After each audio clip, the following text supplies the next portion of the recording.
So welcome to another Big One podcast today. I'm very, very excited because I have got John West Weymouth with me. Hi, John. Hi, How are you? I'm fine, thank you. Good. I'm really, really excited you could join me today on the podcast. Now, I first was introduced to John when I set up a thing through our local radio station called Community Concerts, where we try to support and give awareness to local artists here in Weymouth and Portland. And John's partner, Julie, messaged me, and she even sent in the CD. I've got it right here of Brilliant.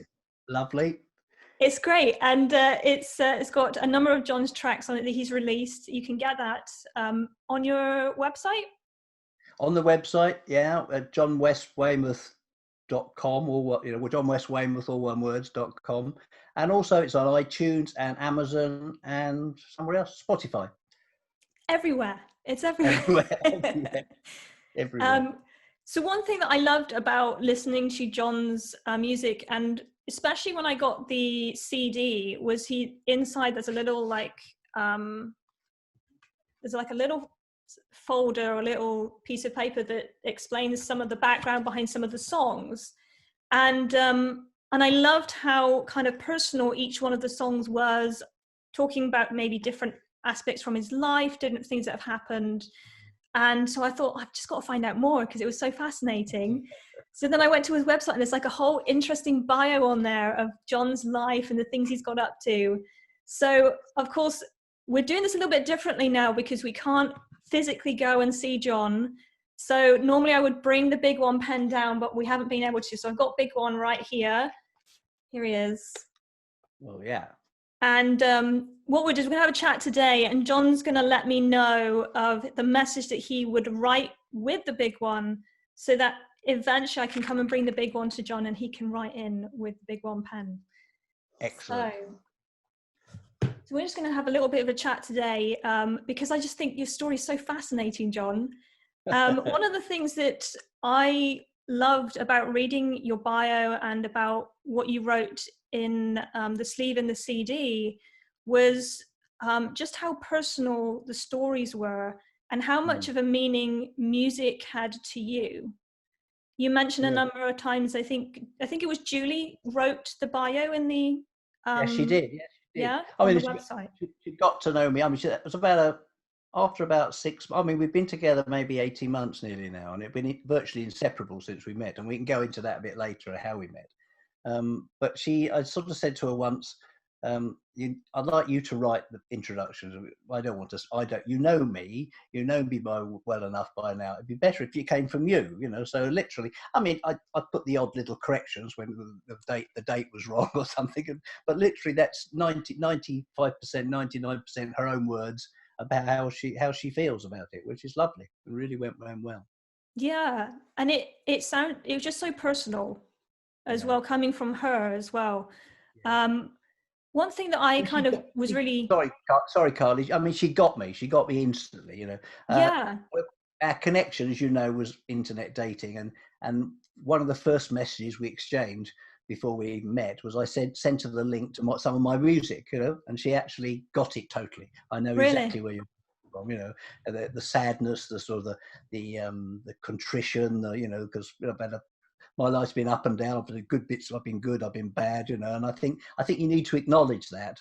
And through my songs, I sort of do that, and they are cathartic, if you like, and lots of good things have happened, but bad things have happened that I've done and that's been happened to me. And I work them through by writing about them, and I sort of bear it and throw it out to the audience, and people connect with it, and it's lovely. And it's done because it's real, and I'm not trying to these are real things, and they're writing about real feelings. I love that, and I love how you kind of mentioned, this is your real life experiences, and it's almost like a tale of your life through your music. That's right. And I think that's very relatable to people because we all go through our own experiences in our lives, and being able to hear that put down in music is quite powerful. I think it's interesting, and I'd said sort of you can simplify it if you like. Once I sort of did a introduction to one of the kids that said I'm going to play songs of love, lust, uh, betrayal, and contrition. And I think we all go through that. We love. Sometimes it's lust. Sometimes we betray. Sometimes we're betrayed with it, and then you need to come to terms with that and be contrite about it and understand what really happened. And don't hide it from yourself as well as the person you were with me. I think that's so important, and it took me a long time to learn that. I think, Kylie, it took me six decades on to realise that actually you have to take that on board. I think a lot of people put up masks, they put up barriers, they live through sort of fantasies that they've made around themselves, and when things do go wrong, they either look for an excuse or a scapegoat or some reason why they look a bit better than that situation, instead of actually examine it slightly detached and say, you know what, I was a shit then, Yeah. and I'm happy to say that, and I hope you accept that I'm being honestly contrite about. I'm doing it for the right reasons. No, thank you. And I think I love the honesty in that as well, that the good and the bad, whether it's something that's inflicted upon you or whether it's self-inflicted, that you're quite honest with your reflection of that and your journey with that as well. I think you have to be, Kylie. And I know we all go through that. I mean, there are times in my sort of 40s going into 50s where I was arrogant, where I thought it was one, I could cope with anything, and there are lots of times in life when I had to cope with everything with me. But I think you have to also twist that back round again and say, okay, this happened. I can either just sort of fall back and moan about it. And yeah, I'm just saying, and I'm not belittling, I'm not making light of some people are genuinely victims and bad things have happened to them, as they have to me and everybody else. But I think what we ought to do as people is understand that sometimes it's easy to fall back and saying, yeah, that happened to me, that's terrible, and yeah, that's you were shit. Well, actually, you've got to take some responsibility for how you were in that situation. And I think if you're honest with that, you can get through that situation. You can get past that. And I Yeah. said it took me a long time to get to that situation, but I think that's an important lesson, that yes, that that I think you need to be resilient. You need to pick yourself up when things have gone bad, and don't try and reconnect with how it was. I think we all make bad mistakes when something's really bad. I really wish that hadn't happened. But you can't get back there and again. You actually have to say, okay, that's that. I need to reinvent where I'm going from here and look at where that has opened up. Yeah. And whether that's life, love, work, or anything. We all have those crises where something happens that's totally out of your control, and you either get floored by it, as you say, okay, I can't go back there, but I'm going to move on to something else. Yeah. I love one of the things that was mentioned on the bio on the website was that music was quite a therapy for Yeah. you, that it can Yes. work through a lot of different things through the creation of music. Undoubtedly, and I said, as Julie picked it up beautifully. The times in my life where crisis had happened, and I threw myself back into my music. And essentially, I'm doing that now, but not through any. The trauma comes out of the collapse of business and everything else. But I'm totally happy now, and I'm really living every moment in bringing back all those memories, but putting them out there and explaining how it's a wonderful thing. Music's wonderful. It can be incredibly exciting. It can be very therapeutic. It can be sad, but at the end of it, you think, okay, I understand now. So I don't need to explain it to you. Yeah. No, thank you. And I was just going to ask you sort of for you, when did your journey with music begin? When did it kind of start to kind of be something you got really interested in? Okay, that's quite interesting. My mum bought me my first guitar at about 14, and I'm going back to 1963. Right, so Okay. we're just about early Beatles, if you like. Um, um, yeah, yes, probably six. They were 64, weren't they? So about the same time. And I was quite a quite averagely normal upbringing, if you like it, as much as I'm a, as a working, but maybe middle class kid. Went to grammar school, did all the right things, um, and there was always a little bit of a rebels, perhaps the wrong word, but unconventional bit on me. You with me? I didn't like the fact that I was being processed through a system, right? Okay. And music became the way out of that, if you like, because music actually, was certainly pop music in those times was quite rebellious in terms of this that it was up against. I mean, nowadays, a lot of it. I'm not talking about the good stuff that the kids are making, but the manufactured stuff now with the making boy bands and putting them out there, and it's all the big marketing hype. That didn't happen then. If you go back to sort of late 50s or 60s when Elvis and everything. Yes, I know Elvis was a bit of a, but he was really pushing the boundaries, as were the Beatles with me. Yeah. And your parents didn't like it. A lot of the thing you get to nowadays, the stars today, reality and pop stars, the parents quite like them as well. With me, in my day, they wouldn't have it. With me, I mean, my mum was quite more of the dad never was gonna for the first few years. I've never accepted. He was a classical man. I've got some stuff on the shelf. So he was always listening to classical music. So I was brought up with Bach concertos and other things. So I think that's a lot of my music actually comes out of that. I was saying to someone the other day, some of my melodic structures that I do are very much classical. I'm self-taught. I've never had music lessons, but I can hear the way that I run some of those chords together is very much like a classical structure where you just hint at a suspended note and then you drop into it. And that's that my music is very much like that, almost instinctively. But I think that comes out of my dad. So those music things, that comes out of that side. But in the end, by about 60 odd, 66, he loved the Beatles. He actually understood that actually this was something that was actually quite good. And it wasn't just some sort of manufactured rubbish. So they would actually had some talent. So anyway, so I'll go on what we say. So lots of things happen like there. And I said, oh, this rebel. So that was my rebel side. So though I was, going through the school system, and I was house captain and sort of playing rugby for the county and all the sort of things that I was doing as a good, solid, honest sort of, yes, he's doing well, isn't he? There was always in the evenings or the weekends, I'd go off and play awful loud music somewhere, So it was my way of getting back at the system, if you like. And of course, do you want me to carry a little on? I'll take that little into the late teens, early 20s. Okay. I said I was on that path. I was on that path that said you do this, you do that, you apply to university, you go to university, you go to a nice, good professional job, and that's what you're doing in life. With me, and that was expected of me. And I was going along with it, but there was always this part of me that said, I don't want, that's a conveyor belt, And if you remember that it very influential at the times, I think about 60, 65 maybe, 64, 65, was Bob Dylan's Subterranean Homesick Blues, with me, where he was actually saying things like 20 years of schooling and they put you on the day shift, look out kids. Yeah.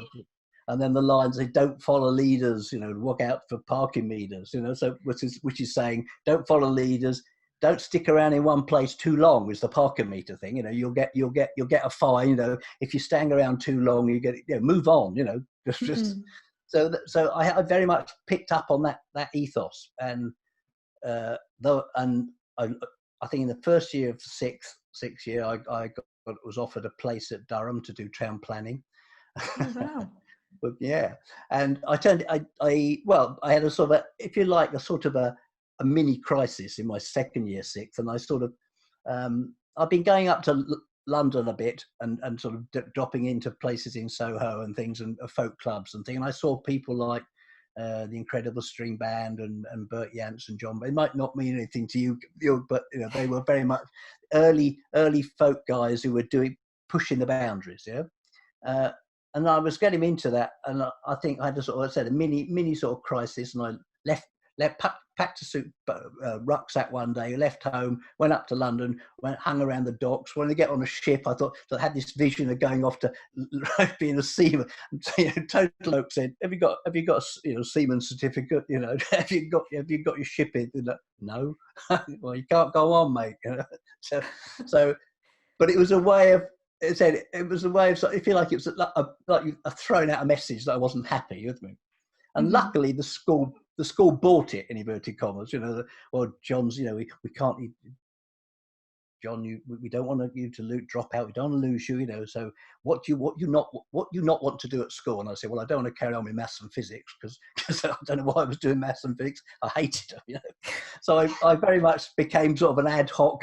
Going back in whenever I wanted to, so it's quite interesting. So it was no surprise. I got a couple of bad A levels. I should have done a lot better. I didn't. And then I went off and said, look, I'm going off hitchhiking. And I just went off to Europe and I didn't come back for that sort of September, October. And so my place was, why isn't he here? No, well, I went down to Greece. I hitchhiked through Europe with a guitar on my back and lived in these hippie caves in Matala, which is a lovely story. And I won't bore you too much with it, but I don't know how you hear about things on the grapevine. I'm sure the kids do today. So you just get picked up things. I picked up the fact that there was this little community on Crete that was living in the caves and just sort of playing music and sort of having sex and drugs and rock and roll and everything. And I just ended up there in that summer. And spent maybe a couple of months at least, and said literally missed coming back for the school years. And I think that was deliberate on me. I deliberately wasn't going to come back. So I think I feel like a bit cowardice to say I'm not going to do it, Mum and Dad. I'm okay. I'm having fun. I'll be back sometime. That sort of thing. But that's interesting. There's a bit on the album about that. I was in the caves at Matala, and Joni Mitchell sings about her. She's one of my idols in sort of folk pop, and she has written about it. And she was writing about the winds blow in from Africa. Last night I couldn't sleep, and so I was there in late 68, and I think she was there in 70 or 71, which is quite interesting. But though she was my idol, she wrote about it in 72, I think. And when I saw that album, I thought, shit, I was there, but just before you were there. So it's really quite interesting. So that was music. So you feel like music got me out of that situation that I didn't want to be in. And I think probably that was one of them. And when I came back, of course, I came back and it was, oh, right, what are you going to do now? So I played in a band. I actually joined a sort of a traveling pop band in the Midlands. And we used to play 5-6 times a week in the back of a transit. And we went all over the country. One day we'd be in Edinburgh, and the next day we'd be in Truro, and then we'd be in Colchester, wherever the agent booked me, oh, fucking, what are we doing now? Where are we supposed to be, Bill? Okay. All right. Okay. So it was fun. We never took ourselves seriously. None of us, wanted to take record contracts. So we were just having a laugh. We were sort of late teens, early 20s, doing just being a band and just having fun. But that was my grounding, if you like. So I used to play bass and occasionally mandolin or things like that. Because the same sort of time when Rod Stewart was doing Maggie May, Okay. And I sort of slightly bit before that, but playing mandolin on sort of pop songs was quite good then. That's what it was like. So that was quite interesting. So then said literally got to a situation where one of his sort of steady partners became pregnant, and I did the right thing and decided I should get married and settle down and get around that. So that was another 20 years probably where I was in the situation where music made no part of it. So you didn't have any music really hardly at all. Involved in? Hardly at all. No, hardly at all. So, I was doing the thing of, and through that period, I first of all, I was in printing. I got a job in a printing company, which I loved, and I loved paper and everything else. And then through that, I actually decided one day, I was sitting down with my wife at the time, and she said, well, you're not particularly happy, yourself. I know you're happy with what you're doing, and what would you have wanted to do? And I said, well, did have this place for town planning. I never actually want to be a town planner, but I actually said I wanted to be an architect. And she had to be fair, she said, well, why don't you do it then? You're with me? And at that time, we could do that because we had grants. They weren't sort of loans or whatever they are now. You're with me? And because I was a mature student then, I was 27. I went back to university with enough money to live on, it would virtually pay mortgages and everything else, and I could run a car. You with a student grant. So I did architecture at Oxford for about 5-6 years and came out as an architect. Wow. Yeah, I was going to say, because to train to be an architect, I mean, how many years is that? Well, it's 7 totally. If 7. you do, I did a 3-year degree. Then you go and work for about 18 months. Then you come back and do a 2-year postgraduate diploma. And then you have to work another sort of 6 months to get experience to go sit the sort of final sort of exam. So it was about 7 years in all. Wow. But it's another thing. I said it's difficult. And I was saying this to Julie the other day. I'm a bit of a grasshopper, a chameleon. I get very passionate about things and I throw myself into it totally. And I said, and and you take it as far as it goes. But I think what's important what I've always felt was there's a point when you love what you're doing. That's brilliant. And you should do it with total commitment and total passion. And that's totally my motto. But there comes a point when you then start going through the motions with me. It's quite difficult. And you've reached a sort of certain level and a certain standard, and that's to do with how people are viewing you. And in my case, with my architecture, I got to a stage where I was chief architect for a big PLC, a big material manufacturer. So running a team of about 7 architects. And it was in the brick industry, and I was at that point probably one of the top 3 or 4 specialists in the country on bricks. So I knew, so I sort of veered a little bit out of architecture, real building, but I was specialised in how bricks go together in all complex architectural situations. So I said to someone once, I could take you to any big city or even reasonable sized town in the UK and say, see that building up there?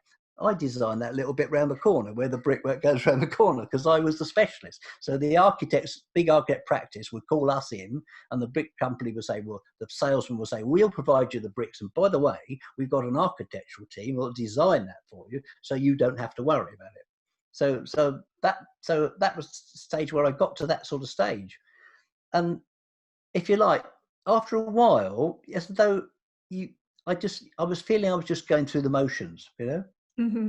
I got a level as far as I could go, and I was getting a lot of self-esteem, if you like, for that. And you gain a lot from that. If people say, oh, must know all about that. But I always get to that point in my life, and I think, well, actually, what I don't want to do is just go chugging along in that the rebel then comes out in me. You with me? And I'm not. Why am I expected to do that anymore?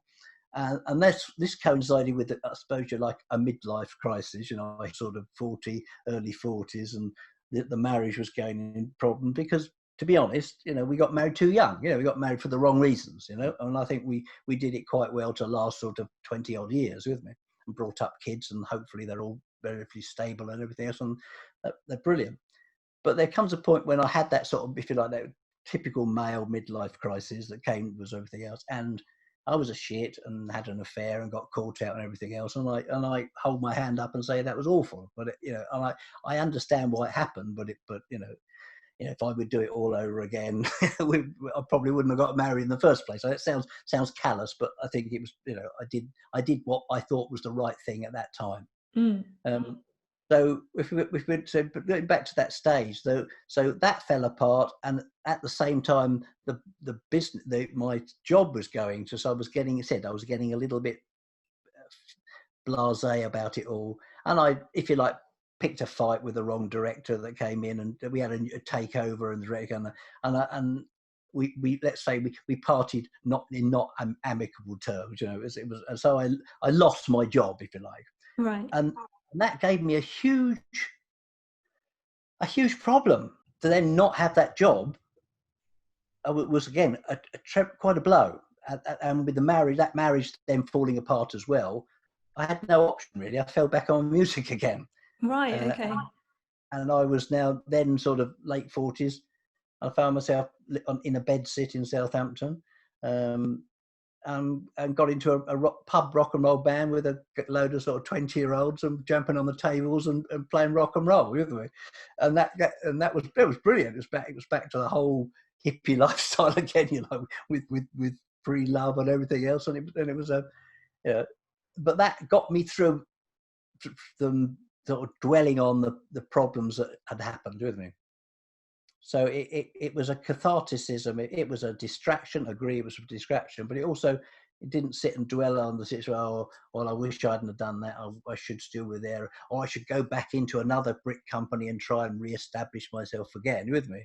Yeah, I it was took the interesting that you didn't go and try and keep doing something that maybe you already, although you had the qualifications and the experience, that you probably could have done something, yes. jumped into another job of the No, same not nature.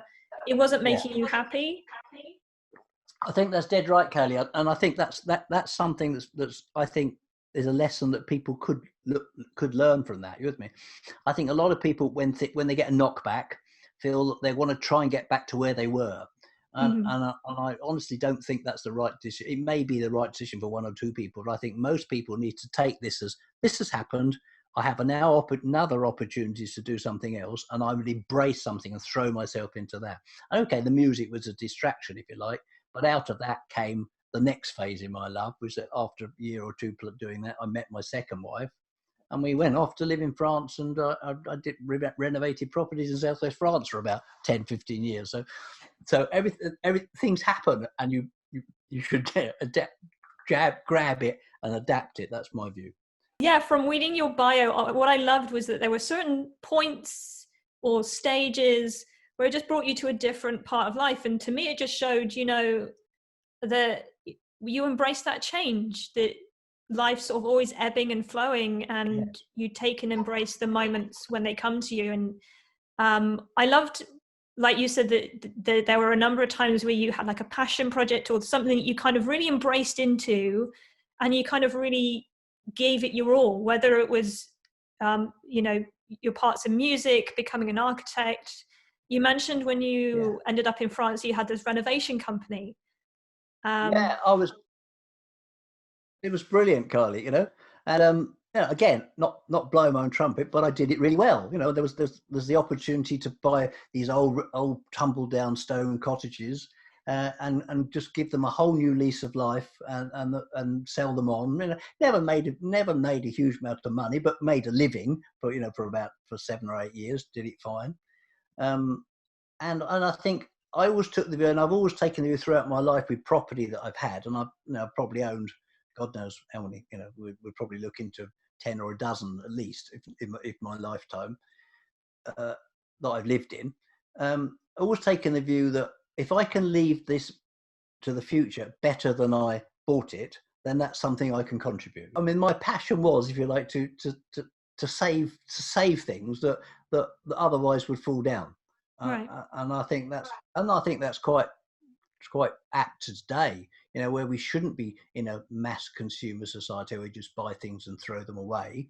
I think if we can recycle, if we can reuse, that's important. And if you like, I've done that for most of my life. You talk about all the upheavals and the crash that got me in France, and hopping back a bit, why it collapsed in France is that I was over borrowed, and I was, again, I shouldn't have been over borrowed, but I thought, well, that's good. We'll have a big project.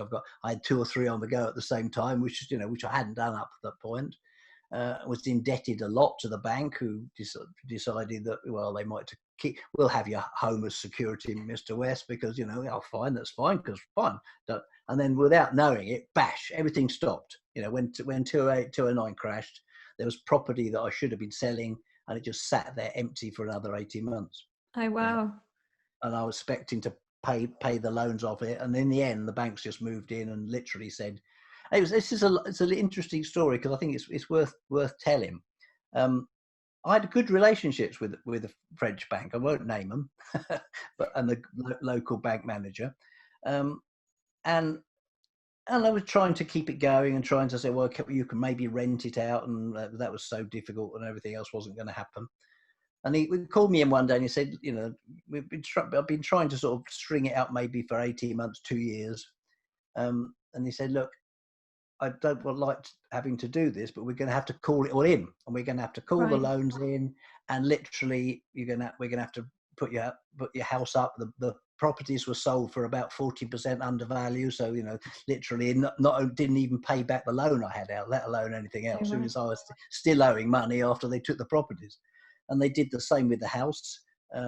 And they was going to put the house. I mean, by that time, my second wife, had left. She'd had enough and everything else. And then I had a huge accident, slipped and ruptured my knee. Was on my back, so huge. It was unbelievable. You know, that how I managed to come through that, I don't know. I had a couple of local girls, in their in their 40s, 50s, English. I used to come in every other day and make sure I had a meal. I had a district nurse coming in at least twice every other day. I had a carer coming every morning to bathe me and wash me. You know, and they said, "Can you manage with food?" And I said, "You know, I used to cook anyway." And they used to say, they said to me after, when I came through, and said it was a long period. It was about 9 months, if you like.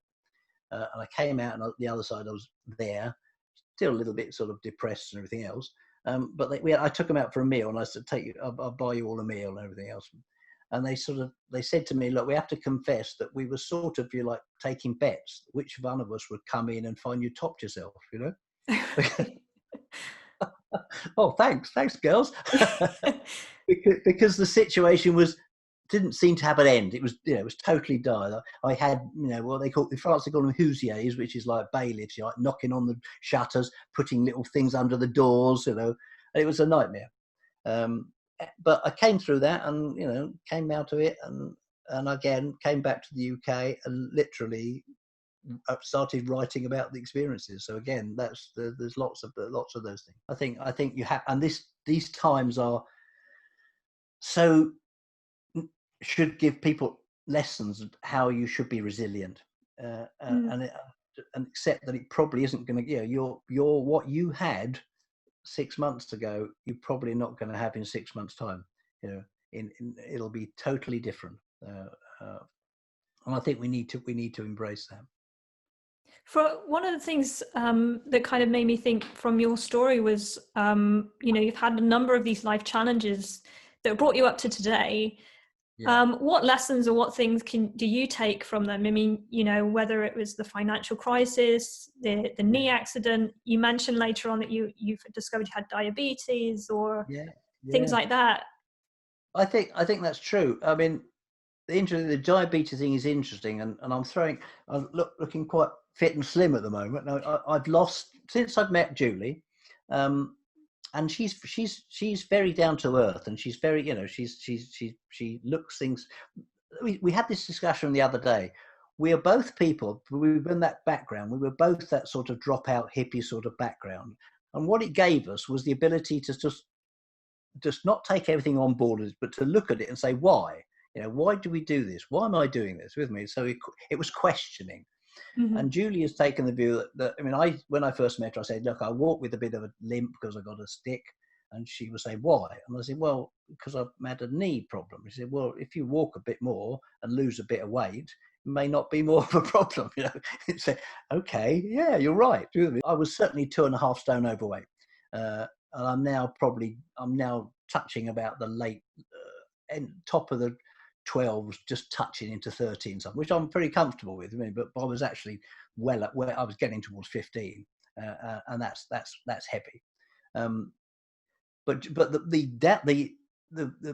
the upside of that, losing that weight, is actually I'm not diabetic anymore. The diabetes was to do with the lifestyle I had, which I wasn't exercising properly, and the fact that I was just eating whatever I liked. Basically, it was sugary things and processed foods, because that's easy. We all and now we have healthy foods.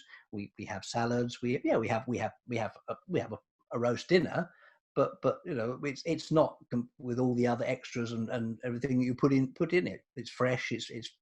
it's reasonably sourced meat. So again, I'm not into processed meats or factory farming. It's totally, we must take that view.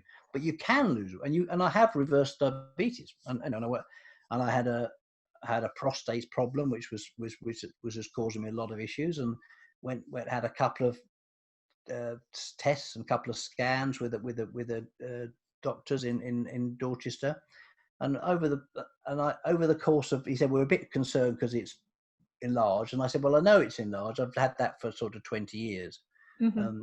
but I'm now addressing it in terms of diet and exercise, and again, I've reduced it, which is and the last thing I had with the consultant was about 3 or 4 months ago, when he came in and he said, well, he said, I don't know what you're doing. He said, but keep on doing it. And by the way, I don't want to see you again. Because the test that I was doing for this PSA or what it was coming down all the time, and was down to about the level it should be of a man of my age, So I think that's it. I give Julie the credit for that. But if you like saying why, I lived with my daughter on her floor for over a year while I was trying to find something. Came back from France with nothing, everything collapsed. Slept on my daughter's floor for over a year, trying to find somewhere to live. Mm-hmm. Eventually got this sort of nice, a charity flat in Weymouth, which was super. And I got that because of my health issues, but so I had this stroke. So and this it's relevant to the music, Kylie, again, because I came out of hospital after 2 days, went to Dorchester, came out after 2 days, picked up my guitar and couldn't play it because it was my left hand, which is my gripping hand, had lost about it was about 30% loss of my grip, and occasionally I still stammer a bit, and that was as a result of the stroke. So I realized, so the thing that I loved and was getting me through, suddenly I couldn't do. So it had a whole sort of circle came in, whereas I just tuned the guitar to a chord. So I tuned it, if you know a little about music, so I just tuned it to basically a D chord, and it goes brung, which meant I could just slide my finger up and down simply and change the pitch of the notes. So I could write music and sing simply by just moving my finger up and down.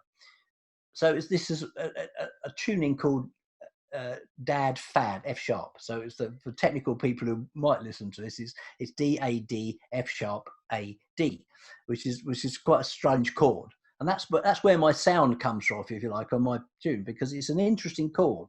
But so when I first started simply, I then started to do finger shapes, which are totally different to any shapes you ever play on a guitar normally, because the strings are all different.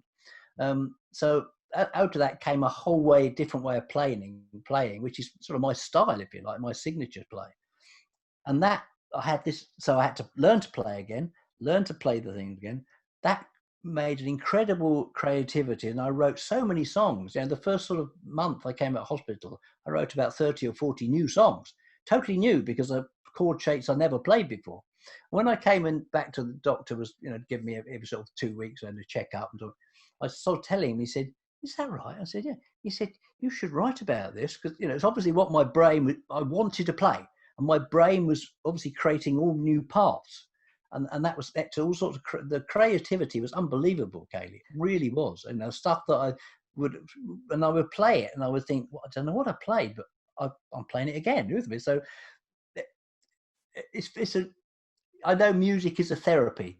Often music is a therapy for people who've got disabilities and everything else, or learning problems, and music is an incredible therapy. And I think it did that to me. The way it coped with my stroke was it enabled it to make all new pathways in the brain by doing something I'd never done before. And it's like my subconscious was telling me I had to do this. It was a way of actually getting around it. It's fascinating, and I think there's the whole PhD study there, I think, for someone. If there's any medical.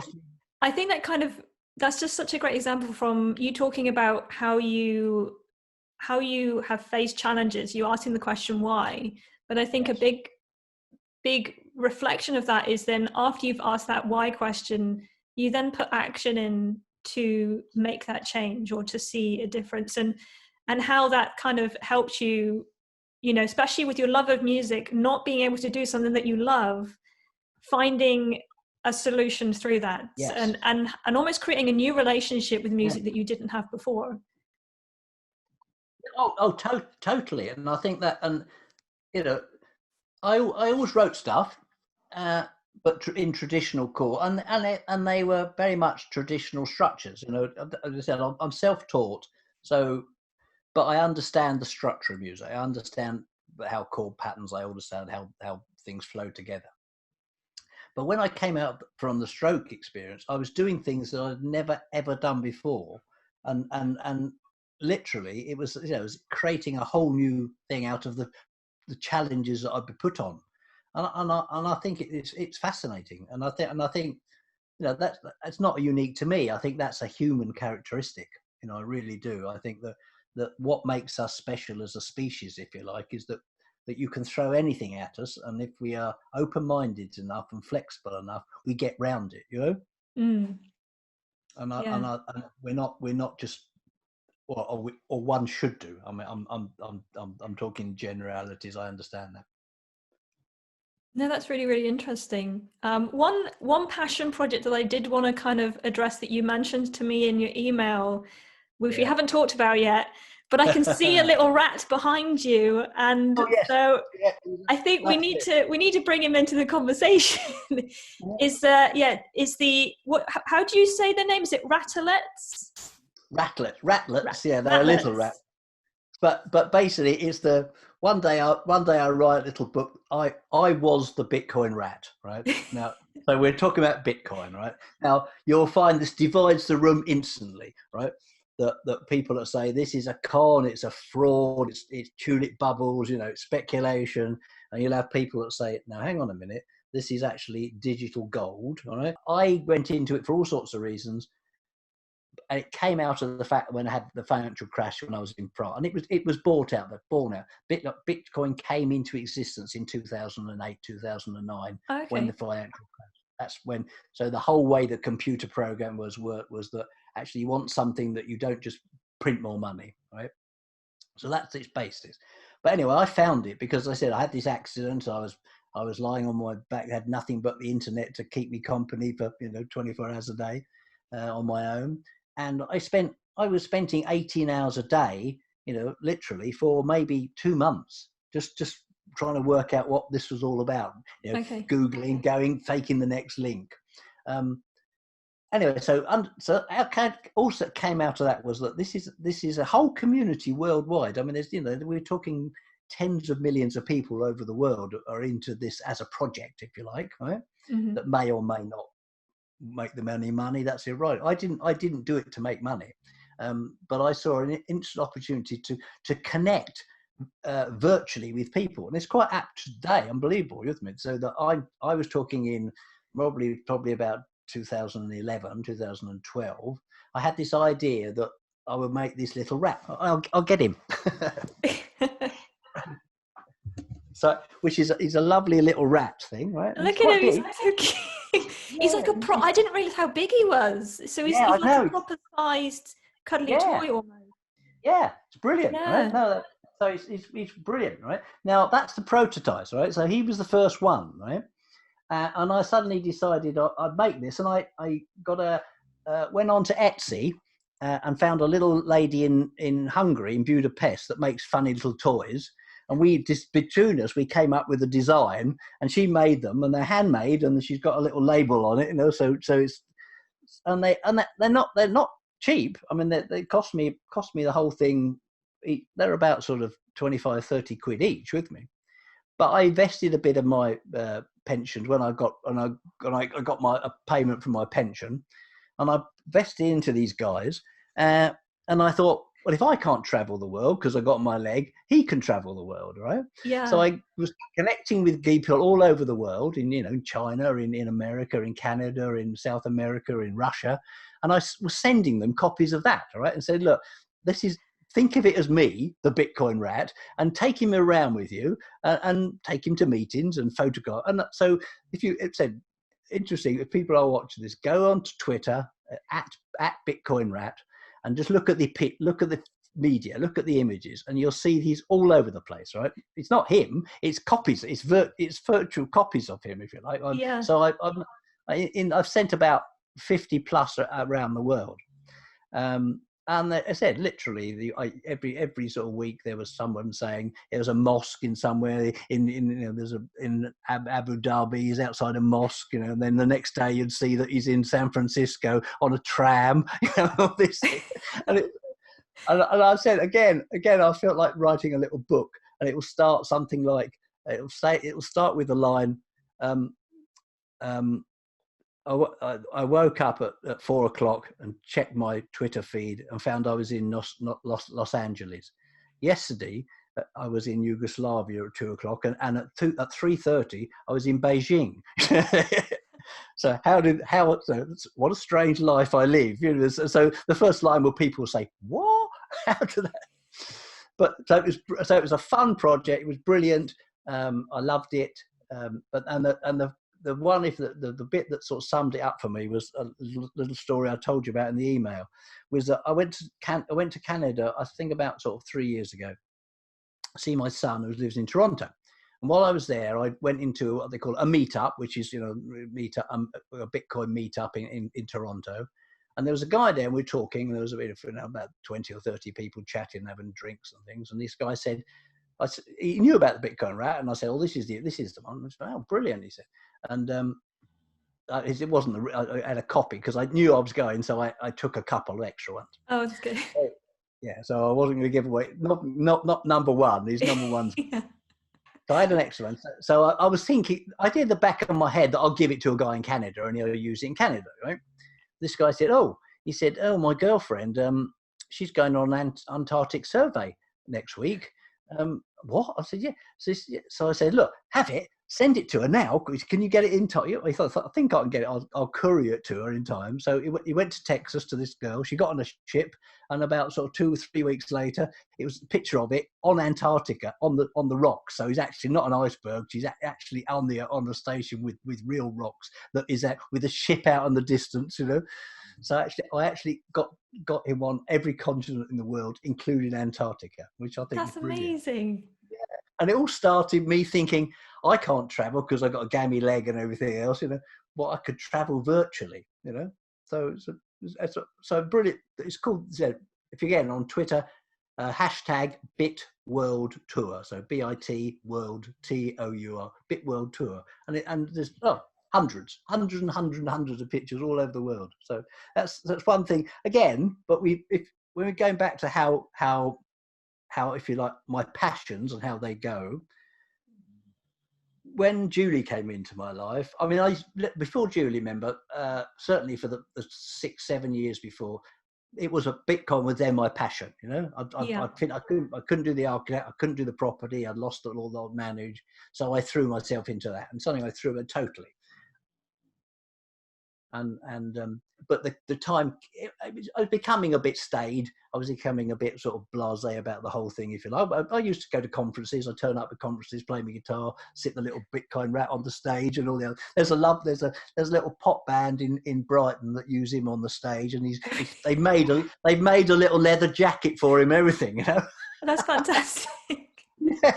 And he'd strap into the mic stand. There's a rocker, little bot come right in the middle of the stage. They're called the Dead Reds. So look, they're quite a good bluesy sort of band. So there's lots of things like that. So where else I got to? Oh yeah. So I took the view that I was getting to say where Julie came into my life, and I'd got to the stage where I'd sort of done what I could do with it. You with me? Right. Yeah. And so I have retired. As if said, if people go and look at the page, you can see there's a page. Again, interesting, because it wasn't me. I always referred to it as he refers it as himself. You with me? So he talks about the Bitcoin rat, and I'm referring it as it's third person. So it's not I. Yeah. What he. So a journalist contacted me once and was talking about things, and he said, I was fascinated because, the things you write, you're writing as this character, and I said, well, yes, I am. It's not, it's not me. He's got a thought of his own. He just look where he goes, isn't he? the curator has asked me to put this statement forward with me. So the statement is by the rat, not by me, with me. So it's so it's a good one. But again, just a little. I'm doing a little bit a celebrity name drop now, because I think you should now and again, right? The header on my Bitcoin page is good old Kay Burley from Sky News, right? holding my rat and waving it, and it says Bitcoin rat, waves goodbye or whatever. Shock. And that's real in as much as I did meet her. I went to a talk she was doing, and told her I was coming beforehand. And she actually, when she started the talk, she said something like, a lot of people here today, media professionals, and I think we've got Bitcoin Rat in the audience. Can Bitcoin Rat stand up? So I stood up. So I said, I'll be cheeky. So I came up to her and said, could I have a picture? He said, of course. So she's smiling and waving the rat. And when I retired him, I said, sorry, Kay, but I'm retiring now. No interviews, please. No requests for interviews. And she's liked the tweet, which is lovely. I know we're running sort of, quite low on time, but we're just going to change tack just a little bit, because I think it would be worthwhile just sharing a bit about your relationship with Julie and how that happened, because it's quite a big, we haven't even covered it yet, and it's quite a big sort of story to your music coming forward as well now. And I think it's also quite it's quite a good story for right now, because of the environment that we're in, that we're not able to go meet people in person. So could you just sort of share how you met Julie and how that all kind of came about? Yes, I will. I came back from France, pretty big state, pretty bad state, not in a good place. It took me a while to get myself round things, and I decided that I had a lot of friends in Weymouth. I got a lot of musical friends now, but I hadn't anything special. And you come to get the view, in the end, you just want someone that you connect with, rather than just it's about music, right? So I went on to the internet, and I went on to eHarmony, and I was on there for 6 months, and then I sort of gave up. And then you get sort of special offers. Please come back. You can. So I said, okay, I'll do it one more go. I'd met a few people before. It never went anywhere. What was interesting was that I was running to the end of that second period, and Julie had just joined eHarmony, and she'd been on other sort of sites for 3 years, and she hadn't been any success. She joined them, and what I like about them, and that sounds like I'm bigging them up, but I'm not. But actually, the algorithms are obviously spot on. It's not just a question of say, I'm a man, a woman, I want want this, I want that, blah blah blah. You go through a whole series of questionnaires, and because of my background in business and management, I understood while I was going through it. Actually, these were quite subtle. These questions, they were like the double-blind questions. Like are you sort of self-confident? Are you weak? Are you a namby-pamby? You'll say, oh, I'm self-confident. You're with me. And a bit later on, you're saying thing, and it would challenge that, because you would have to answer something that threw back to that. So there were these sort of, and we used to do it in management. When people were applying for a job, we used to let them go through this first, and then the HR woman would say, well, actually, this guy's lying through his teeth here, because question number 6 shows that he's nowhere near what he said in question number 2, isn't it? So it was a good questionnaire. So it got to the heart, I think, of what makes you tick and how you believed you are and what you're looking for. It wasn't just a question of, I want a blonde with long legs. It was just very simple. So go back the little. So Julie had just joined, literally, and I was coming to about 10 days out of my period. She had been she got an email that sort of says, she joined for free, which means you couldn't see anything with me. And then they sort of said, oh, someone sent you a message. If you want to see it, join here. So she resisted for a while, she told me, but when they came up with a stupid offer, well, you can do it for a third of the price if you do it now. So Julie's great, because she's a scrimper and she's never wastes her money. But so she joined, right? So we connected up, and literally, said literally a couple of messages backward and forward, sent to my music, and she came back with responses that knew I understood that she actually understood what those were about, and that she understood me as a person. And we met up. We met once at the Hive at Burton Bradstock, and we we sat there. I got there first, and a little waitress came up and said, "Can I get you something?" I said, "I'm waiting for someone." And I said, "I don't know what she looks like, to be honest, because I've not met her before." She said, "Oh," so that was a little thing. And I was sat, and Julie came in, and we obviously we talked for about an hour non-stop. And then the waitress came up and she said, "I've been watching you two," he said, and I brought you a cake because you seem to be getting on so well. And I was like, because it was wonderful, because there was us sort of 70-year-olds nearly sitting there, and it was beautiful. All these things were lovely. We walked out of the thing, walking on the beach, and not particularly looking where we were going on the ridges, this jingle, and then out of nowhere came this wave. Hadn't been over that ridge forever, and we're just walking back over the ridge, and it filled us up to the waist. We were soaked up to the waist. It was hanging on to her like this. So there's a line in the song that says, "Holding me so tight," refers to that. You with me? Because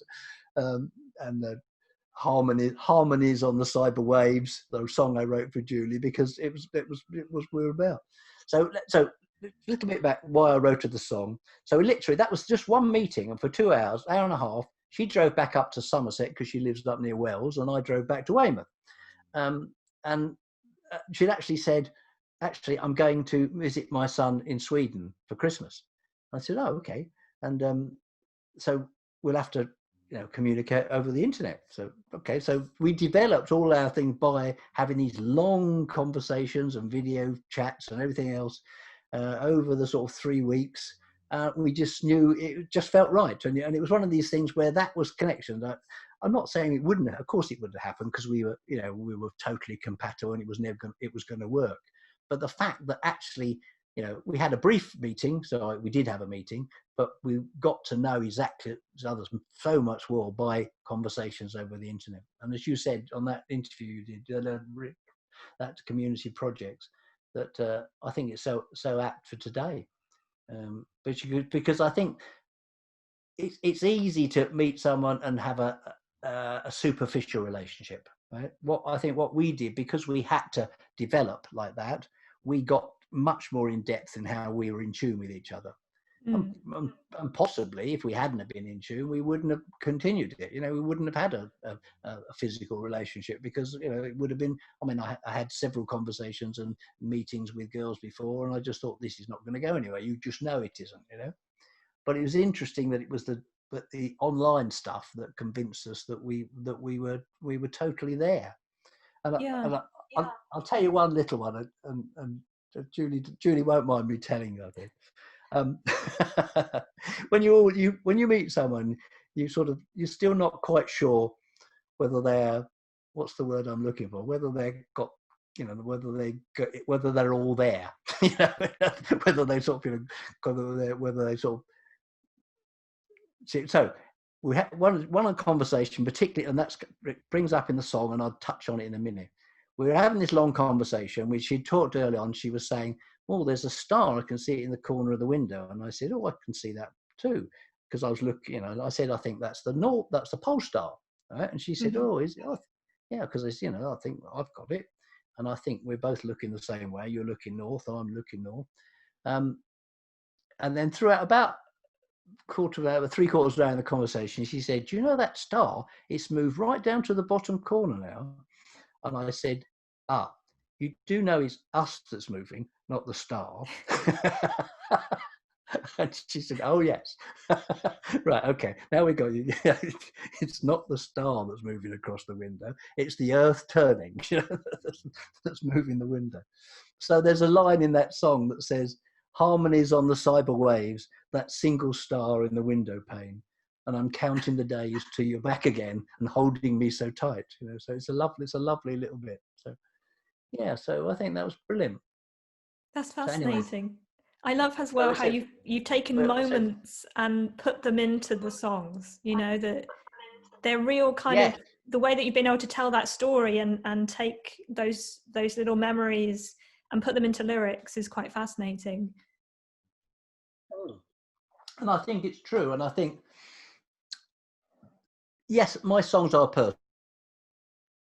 I do write them personally. I think I said to you before, when that sort of love, lust, betrayal, they're fundamental, timeless themes that everyone goes through.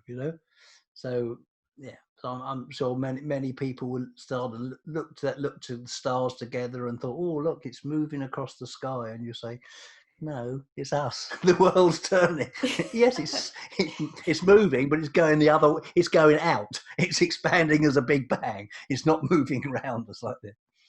So yeah, they're fascinating, but yeah, I love it. Well, I think there's quite a poignant place to kind of, it brought it all together. Really, really lovely. Thank you so much for talking to me today.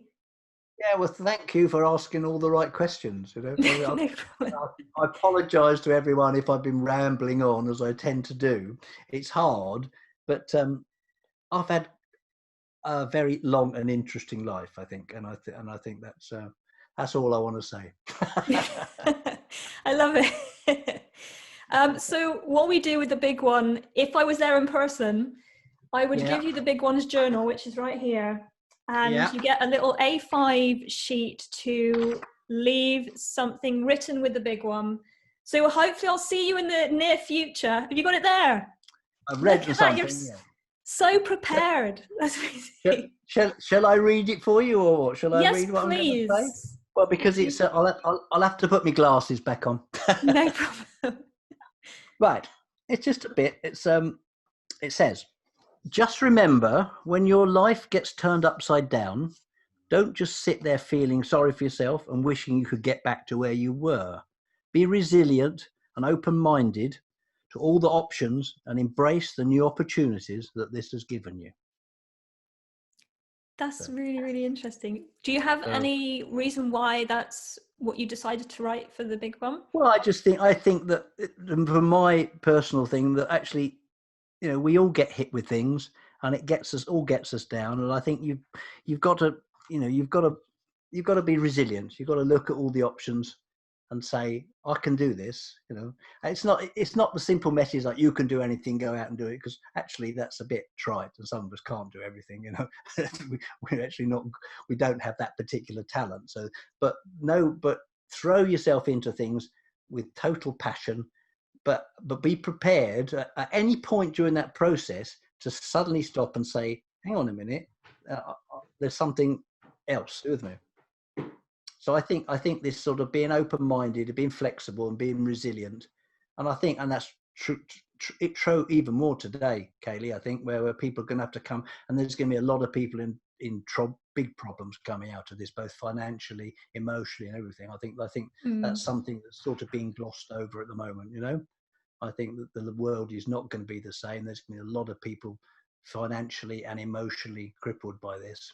And I think that all I'd say to people is just think of that, you pick yourself up, look around, see that there are opportunities and go for them, so that's all. No, thank you. I think that's really interesting. I think it fits really well with what we talked about today as well. So thank you so much. Yeah, thanks, Kylie. Thank you for joining us for another episode of the Big One podcast with me, Kaylee Hillier. If you want to keep following the podcast, please think of subscribing to us. We'd love to have you along for our Big One journey. We also have a website, which is thebig-one.com. And we're also on Facebook, Twitter, and Instagram as Big One as well. So you can find us all over there, and keep coming with our journey.